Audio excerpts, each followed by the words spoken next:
Greetings. Welcome to Sacred Streets. My name is Baba Shola. Kita. Ogunbola. Yes, and we have a special guest for you today, our good sister, and I'm going to let her introduce herself. But before that, just want to let you know that this is our family, and she's going to talk to you about being a young Ifa practitioner, priestess, and Atlanta native, and how all that married together, and where she is right now in her journey. Asha, thank you, Baba. Hi, Sacred Streets. My name is Osunremi Olosunde Ifalewa. I was going to do what I do when I introduce myself to Ifa. Say my home name, but no, yeah, that's me. I am a mother. I am an Oshun priestess. I am an Ifa devotee. And I am slowly becoming a community leader. Word. So, how old are you? Just for How old am I? 27. okay. I'm 27. All right. And how long have you been practicing Ifa, and how long you been in the tradition? I've been practicing Ifa since 2020. I got my hand to be Ifa in 2020. Okay, what is that? First of all, Okay, you want me to explain, or are you gonna explain? you can explain it. You sure? Yup. Wow. So the hand of Ifa is a shrine.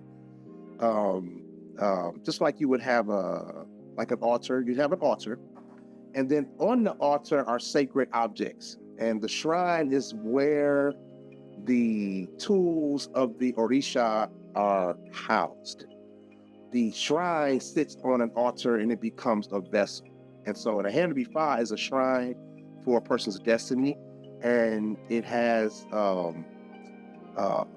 do's and don'ts and your blueprint of how you're supposed to conduct yourself spiritually. Yeah, so I got my hand to be Ifa on January of 2020. And I didn't know what I was supposed to do with it. I ain't even open it for like months. And then I came back for another ceremony, and I was asked by one of the Babalawas, have you been doing O'Shea? And I was like, I don't even know what that is. And then he was like, come back in 4 days, we'll do O'Shea. I don't think I missed the O'Shea front. Mhm. So let me recap. So I met Osunremi at the time, Remi. So what's interesting is her name is Remi. That's my name. Remi. That's her born name, given name from birth. Her mother's not Yoruba, her father's not Yoruba, but her name is Remi. And I think the first time we met, I invited you to the shrines, and then I didn't see you for a long time. Nah, Bob. You came for a job, second, right? Yeah. But way before all of that, I remember one day just pulling up to Campbellton, and I walked in there, and you was like, I've been waiting on you. You sent a Remi. And I was like, Right, from the internet. That's right. I was like, who are you? And he was like, I'm Baba Shola, I own this place. I'm like, no, you don't. Because Yang Yang means mother, so no, you don't. He was like, come back for a reading. So then I came back, I got on reached out determination. Yeah. And then he see me for a long time. Right. Mm-hmm. Right, because I knew from the beginning that you were going to be where you are now. But when I didn't see you, I was like, damn, that's one that could have, how you feel like you see somebody with potential. You're like, dang, she or he going to be whatever. And so then you came back, and then that was when you actually started to like practice and come around. And we had the shrines over here. And yeah, it's been on since then. So just kind of, if you would tell us, because a few of us don't know you that deeply, tell us from the Atlanta shouting, I'm from around here, around the way perspective, on how Ifa has changed your perspectives, uh, how practicing has changed how you operate with yourself, your children, your community, how you look at things now. Just kind of go into that free flow, feel comfortable. I'm cussed. And yeah, just don't Okay. don't use 12 in a row, but yes, absolutely. Be yourself and be comfortable. And yeah, so we'll really feel you feel where you're coming from. Okay. Mhm. All right. So my most recent experience with watching Fall work has been okay, boom. I learned to do a certain type of work, right? And I'm called to do this work for an ELAC, which is a spiritual house. I go do this work.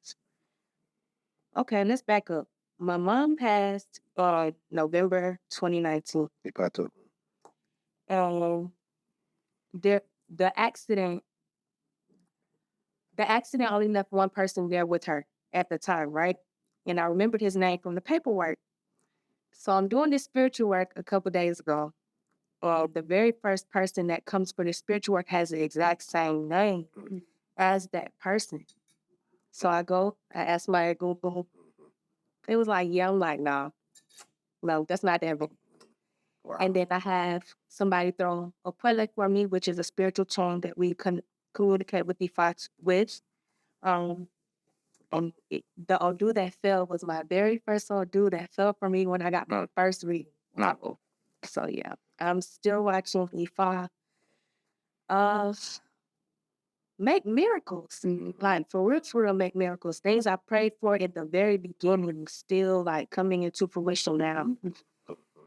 It's beautiful. I've seen people in the same spaces that hate each other be in the same spaces or be able to be in the same spaces with those people because of Ifa. So yeah, Ifa is it's lit. That's interesting that you say that because um, in my experience, I've seen where, well, I think, this is my opinion. I'm just going to go out there on the limb and say this. I think that Ifa is the antidote for saving the souls of our people.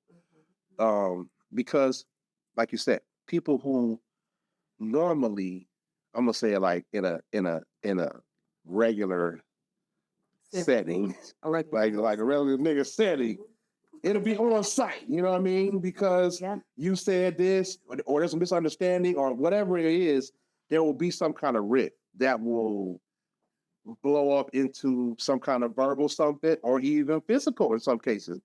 But I've seen 2 or 3 people in the same room that they got problems. And because of the tradition and the respect, they keep that outside. Yeah. And even after the ceremony, don't even take it outside, take themselves home and go deal with themselves. That's one layer. Another layer is I've seen where rival gang members have been in the same ceremony, same Bembe, Tambor, Guido, like we talk about like these various ceremonies, and there's beef.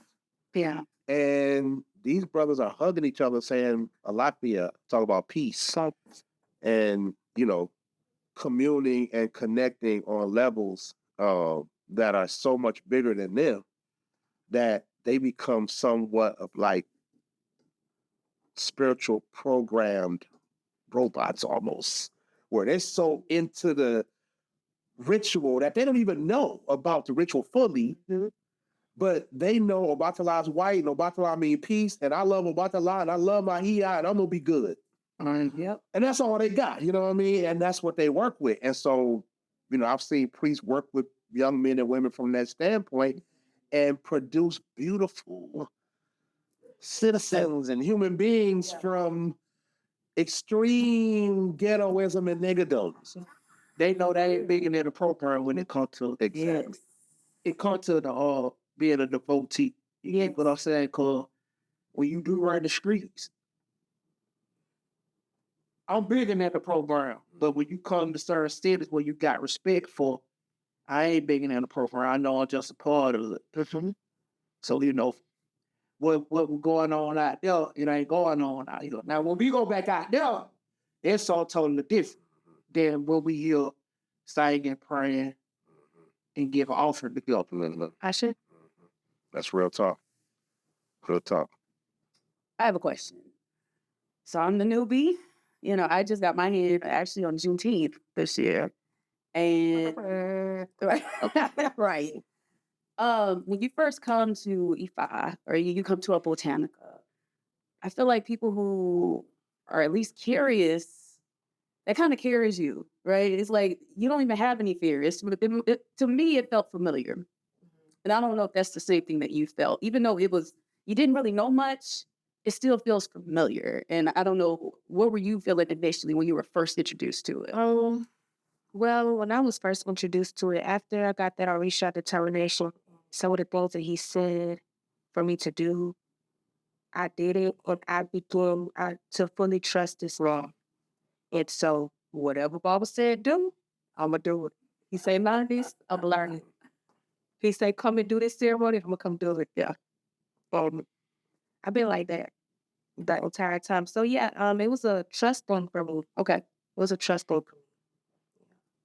Do you have that with other authoritative figures or the figures who are in a Not a position of lot. leadership? Not a lot. I'm not really big on trusting people. I don't. This is not a. But when I do, I'm all in. Yeah. So yeah. That's interesting that because what both of y'all just said talks about our store is not really a store; it's a center Okay. more than a place to buy stuff. Mm-hmm. It's a welcoming ground Okay. for our people to take the fear out of practicing, get some words of encouragement or information. And if you want to take a step forward, there's places for that. And why that is because back in the day, 18, 20 years ago, when you walked into a botanica, first of all, they weren't owned by us. Nope. That's one. Not at all. Second, if you didn't know what to say, how to say, and what to ask for, you might get put out that botanica. That's all right. Like, hold Jamar's my witness. And when you knew what to ask for, what to get, there was no information to say you should probably do this or do that, or that just didn't happen. So the fact that when you said walk into E5 and immediately said walk into E5 or Botanica, that's amazing because that is what we did. That's a blessing. And for Osunremi to say the trust thing, because that's what builds the trust. Yeah. It's because when you come in, it's transparency. It's like, okay, you ain't gotta be afraid of this stuff. First of all, it's yours, it belongs to you, it's your birthright. Yeah. Secondly, you can do this, and this to help yourself, my brother and my sister. Yes. Right. And so that is the part that I think is the meat of what we're talking about in our community, is that first of all, the trust. Because I know all my life I've had trust issues, even to this point right now. And I consider myself a developed, worked on man, Imagine a man that's 22 that's been through what I've been through in 50 years. He don't trust nobody. And so for those kind of individuals to come here and say, Baba or Iya, I trust what you say and what you give me, and I'm going to, in a way, submit, to the religion and what you've done or built. It's an amazing thing.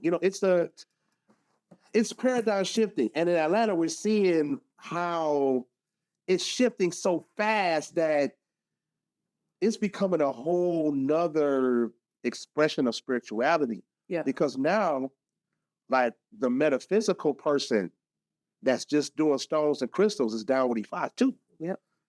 And before 20 years ago, it wasn't like that. It wasn't like that 15 years ago. If you did your stones and crystals, you may have knew about it, E5, but you wasn't doing it too. Because African spirituality was kind of like untouchable. It was open air. It was offset, But you could do your sage and those things. But like now, being Black and metaphysical in Atlanta means you practice E5 too in some kind of way, or at least you know your Orisha, and you're taking that knowledge and connecting with nature through that African lens, Absolutely. Absolutely. So, okay. do you do spiritual work? What is your spiritual work? Or do you work with someone who helps you with that spiritual work? What you mean by spiritual work? So, well, it could be inner work. It could be things that you help others facilitate. Maybe you do readings, and all that good stuff. I didn't do readings yet, baby. Yeah. Uh-oh. But I do ritual. Okay. I don't do any type of readings or anything, but I do help with ritual. Like I know how to be Ori, and I know how to PC5. And I try to piece Dorisha. But So you can do Oshun work as well, I right? don't think I will. I didn't move for Oshun. Mm-hmm. Okay. Yep. Yep. Animals, it's offerings. Animal means offerings. Yeah. Yeah. Mhm. All of those things. Yeah. It's a Yeah. lot to learn. It is a lot. It's a lot. And the reason why we have this young lady sitting here is because she's one of the extraordinary people that have come around that has really taken it seriously and put her money where her mouth is, basically. Uh, and from zero, like knowing nothing about the Orisha, to actually having a handle on understanding the language of the Yoruba people, Yeah. understanding the customs enough to be able to assist people with their life. And so there's a point that she's not bringing out that's a little bit deep into our culture type of thing. And so a person that's initiated 2, 3, 4 years in, right? Normally that person will stay under their godfather or godmother and like work under their person. So because she's done the work at the shrine for people so many times, she knows the prayer of everything. So there's a thing that's called you have sanction. Okay. Like if Bola, for example, if Bola was like he learned the prayers and all that and just start going out and doing stuff, he's in violation. Oh, You got to say, hey, Baba, I need to show you, or Baba, is it okay to do this? Because then the priest says, yes, godson, goddaughter, and not only is it permission, you transfer your energy and ashe and power into them. Because that's how we got it. You know what I mean? So we go to our godfather in Nigeria and say, Baba, say, okay, do this, okay, yes, it's okay for you to blah, blah, blah, and do this and do this. Not only is his words given us, it's the sanction of all of our ancestral family that are priests that says, okay, now Shola or Bola or Remi, you have the power of all of us, even if you don't know the full thing. right. And that goes back to our first lesson episode in Oturupo Meiji, where if coalnut is the first thing to put on the ground, I do not know. If water is the first thing you put on the ground, I do not know. So that also applies when you're in tutelage, because I don't know everything, and I've been practicing 25 years. Right. My godfather's been practicing all his life. He still don't know everything. Right. But it's not about that. It's about your lineage and who you're connected with and what they're letting you use. Yeah. And then you get it, and then you pass it down to somebody else, your children and your godchildren and all these people. And so that's how the Ashe is passed through. And so does she have help? She has plenty of help, because even if I ain't there, she has my Ashe. She has Baba's Ashe with her, because that's how it's given, even though I may not be sitting there watching her actually do the work. Yeah, it's kind of how it works. You mentioned Godfather. Mm-hmm. And I think that's where a lot of people who are introduced to Ifa get a little caught up, because sometimes they don't need a trustworthy godparent. And I feel like we lucked out. we came We're to so a great place. We have a great healing. We have people we can trust.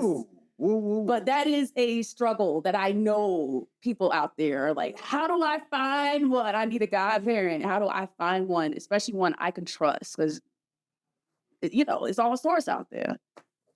Who want to take that? I got a whole. When people come to me and ask me, I just tell them, I say, look, bro, you a no. Yeah. You know what I'm saying? So it's just like, I just don't go super deep and be like, hey, you need to get these folk a 10-point questioning. Exam, I'm like, bro, you'll know your spirit will tell you that but in the situation you in. You know you go somewhere, you're like, hold on, boy, this shit ain't right. You done been there and played. I know. You done went somewhere like, hold on, boy. Something don't feel right. So, if you constantly getting these feelings around the person you supposed to trust, now then when you got to step outside yourself and like, okay, this is not right for me. That's just the basic. That's how basic I give it to him. Because I don't want to be, bro, because I ain't that person to sit here and tell you, no, bro, you don't need to go to them folk, and them folk might have been right for them. You get what I'm saying? That's not for me to tell you. You gotta tell yourself this, but you gotta be in tune with yourself, to know if you in that type of situation. That's how I just keep it basic. Cause nobody, man, boy, you got downstairs, boy, don't go to the folk either. Nah, we ain't gonna do it like that. You know what I'm saying? It's just gonna be, bro, just listen to yourself. So it sounds like that's the first step, like you employing your own ORE, like you tapping into yourself. It's like, it's good practice. Cause I don't know you. You know you. Exactly. Who know you better than you? Right. You feel me? So I just And the thing is, when you get in there, when you have those experiences, practicing the first law of Ifa, sacrifice. Are you willing to sacrifice what you want because it ain't right? And that's where a lot of people go wrong. You feel this ain't right. I smell something ain't right. I see things ain't right. But I want this shit so bad. And you end up staying because you want it so bad. And so that's a crossroad of sacrifice. Because if it's meant for you, but this situation ain't what you want it to be, or it's not a fit for you, most times it's good to just let it go and start again from the beginning. And then next time, my priest, my Baba, my Iya has to do A, B, C, D, F, G, because over there, I didn't feel right when this was happening or going on. And, that's, again, knowing yourself and trusting yourself. I would like to answer that question. How? The first thing to do is do your research. Do diligent research. Like if you were going to like get a mate, and you knew that mate had friends that you're gonna say, "Hey, what you know about homeboy?" Or you used to date such and such. Hey, I didn't that. And then you find out. So most of us don't do due diligence when they're into this. They just say, "Oh, he looks like he knows what he's doing," or "He can recite some stuff that I don't understand," or "He has the look and the personality and charisma, and I'm going with it." And that's not always good. So I would say first do your research, whatever that is. Cause me and you both know people that just charismatic again, but y'all talking about a pure snake. We all know that to the ears. In the church, in the mosque, and in the temple, everywhere. Absolutely. Everywhere. And so that would be my advice, just to, your advice, one, is to like know what you feel, trust it, and know that your gut, which is also already, your gut and your head, if it's telling you something, it's true. That is your first line of spirituality. Outside of ancestors, Ifa, or anything, is this and this. And so go with that, and then do your research. If something don't line up, it don't look right, if three people say the same thing about this person, you're like, well, something got to be lined up with this, because all three of these people saying the same thing about this person. Because when you ask about Baba Shola, he don't answer the phone, and it's true. So if 10 people say that, know that he don't answer the phone. So if you have abandonment issues, I'm not your person. Because my thing is to abandon you. I want to leave you on the cliff by yourself to see how strong you are. I'm here. I'm here. But I'm going to lay you on the cliff to see. That's how I do. That's how bullshit, So if you know that's and that's a small thing, you know. Right. But you have to apply that in all situations. If you know that they say this about this person and that's something you can't deal with, don't go just because you want to be something or want to be a priestess or don't go. Just wait. Or have patience. So that's the second rule. Sacrifice patience. Okay. And so all these principles start to work, those spiritual principles, even before you even get into an elay or with a priest or priestess. And you're doing that within yourself, you know? Right. Yes. Right. Mm-hmm. All right. We got another one for you. Born and raised in Atlanta. How you letting your folks know, hey, I'm E5 now? They're gonna be like, oh, congratulations. They're gonna be like, what? So what happened? How did that? How did I let my people know? Well, I was born in Savannah, Okay. but I've been here for a long time. How did I let my people know? They knew I was doing something different. They knew. I mean, they just knew. They just knew. I never felt comfortable in on church ground. Okay. I don't know why. I just never did. I used to deliver mail, have to deliver mail to a bunch of churches in the West End. It would feel weird. But then I'm going to these graveyards and these cemeteries delivering mail, and it's like, it's nothing. So it's always been that for me. Um, but yeah, they knew I was doing something different. And then when I went to Nigeria and I did my ceremony, I didn't care about posting pictures by it. I didn't care about posting pictures with, dressed up afterwards. Like I was happy for me. So my family didn't really realize what I was doing until I was open. Well, I'm doing much better. Yeah. Friends too? Your friends But I was like, what are you going over there for? Who are you going to stay with? I'm like, damn. I'm nervous. Like, I don't even know. You're like, girl, It's happening. Who's going with you? What is going on? shoot, they trust the process. I tell them, some of the experiences I had, like the one I had regarding my mom, family, they're like, wow, that's amazing. So they see it working. They see the difference in me. They see that I'm not hot-headed. I'm not who I used to be. Yeah. All around the board. Right. Yeah. So they see it working. Yeah. Yeah. So let me know if this is off limits, and if so, we can just keep moving. How has your experience in this tradition helped with the passing of your mother and your concept of death? Okay. Start off let me see. Okay. At first, I don't think I ever really processed like what death is like religiously. I just knew that a person was gone, that's it. Right here no more. But I also knew energy never dies. So I'm like, I don't really know. But with this, when I went to Nigeria, one of the first things that was said to me was, oh, you brought your ancestors over here to support you. I'm like, what? You see. What?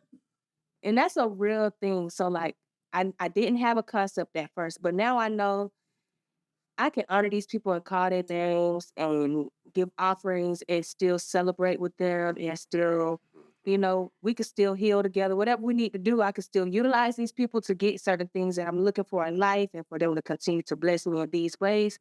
For me, it's cool. So yeah. Healing me with the passing of my mother. When that happened, I remember saying to myself, all right, Spirit, I'm gonna let you take over. I grieved, but I kept moving. I didn't stay stagnant at all. I just kept moving. And so do you see a difference in, because I know your children practice, I know they're around it, Yeah. they are Ifa children. Do you see a difference in how they relate to each other and you? Heck yeah, boy. I went to a birthday party today with my kids, and every child, when they got in there with their mama was trying to tell them what to do, something to do, and they kept saying, I don't wanna. And I kept looking like, my kids would never. I didn't ask you what you wanted to do. That's just not what we do. And then also with me as a parent, when I first began to practice, Baba Shola said to me, why you be beating on them all the time? They not even bad. I was like, I don't know what else to do. He was like, so what you gonna do when they actually do something to deserve a beating? Oh, and I was like, I can't kill them. Right. So I stopped whooping my children, and then I started to talk to them. They know, hey, I mean, you don't want these problems. You get disrespectful with your mama, you might trip and fall and bust your lip right after type stuff. So That's good. yeah, that's the So, mate, how? I mean, I don't know the circumstances, but was it? Were you already? no. How did that all? If I brought me all of the tea, Come on, girl, tell me the tea. Come on, yes. if I brought me mate and more children and happiness and career and just everything, So real.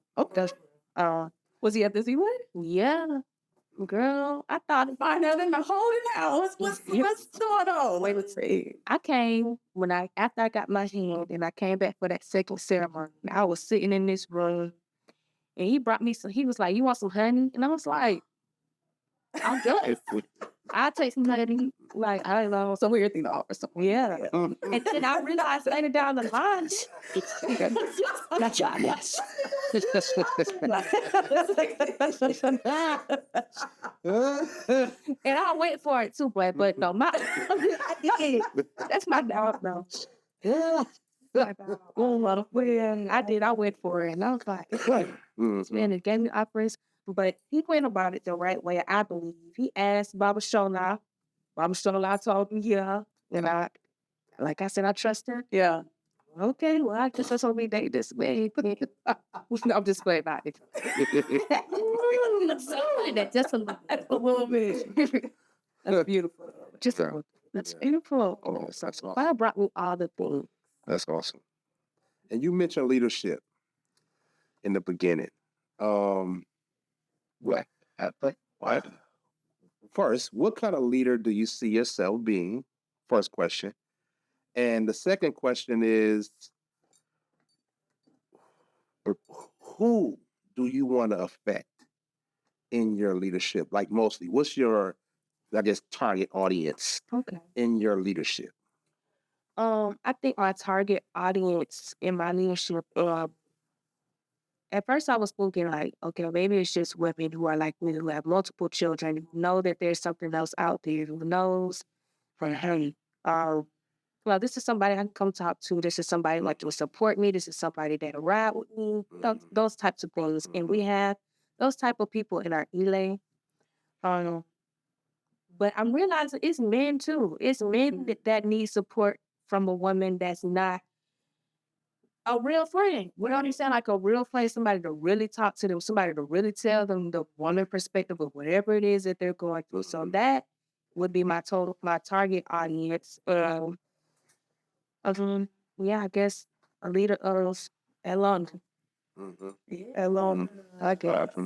Or But what I got from this conversation so far, probably the biggest thing, it's not the biggest thing, but it's significant, is there's no, you find people who are in this practice or the system, they don't look any type of way. You would think that they like, oh, you fit the description, you got the locks, you got the beads, but I don't think it works like that. You'd be surprised. He's actually, There are doctors, like legit doctors, who like it's just, and there are real hood niggas, and there are really, really rich people and entertainers, actors. it's diverse. yeah, Yeah.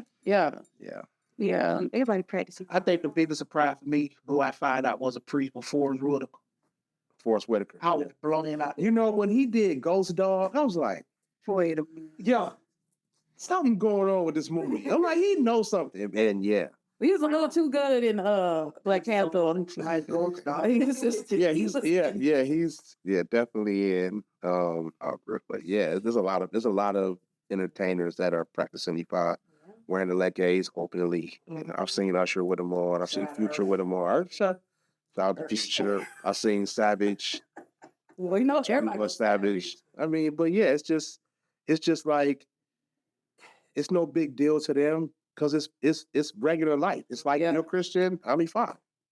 No big deal. I like when Future said, "Next will be shit about to get spiritual."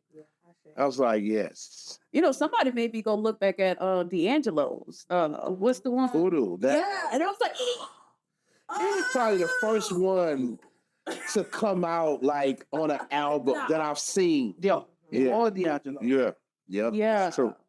it blew my mind. Mm-hmm. Next to be Mm-hmm. Yeah, and the point being, it's not just beats, you know, they're activated. They mean something. They're protection. There are a lot of things, you know. So It says what you've been through because if you have those beads in your neck, you've been through something. Mm. And those who've been through that know what you've been through. And depending on your house, they know how long you've been in, what you've been through to get to that level. And yeah, and it's always respect because you just don't get those. Because even if you buy them from a store or Botanica and just put them on, they don't have the same. Like you can look at them and see them ain't charged. right. You just know, you get them like, oh, them for real. Yeah. And it's the same set of necklaces, but you can look at those and see that they real. You Right. can look at those and say, no, those ain't real. Yeah. Yeah. It's well, you got them all witch. That- It's more yeah, opposite. That's the essy one. All right, bro. Yeah. Sister, it was so nice to meet you. It's a pleasure talking to you because we're hearing you share your story. I hope that it could touch someone else and it's relevant because there are a lot of stories about just different people coming into this and sticking with it and seeing it change their lives. So thank you. So before you go, drop a plug for your business. I have Remedy Florida Water. Okay, who else making Florida water? Being Florida. It's in OFAA's Botanica location. You can also order from me from Instagram, the Osunremi Collection. And don't spell my Osun with no H. It's THEOSUNREMI Collection. And so is your Florida water, is it handmade? Is it something you buy It and is put a something- label on it, or is it Nah, that you thing. just Yeah, place it out? So you got to take all the Florida water. They're real Botanica. I kissed it before. No, this Florida water is prayed over. I buy all the ingredients and I make it and I let it sit for 30 days and I pray over it and I bottle it and me and my kids put the labels on it and we push it out. That's right. That's right. I'm Origin. Sacred Streets.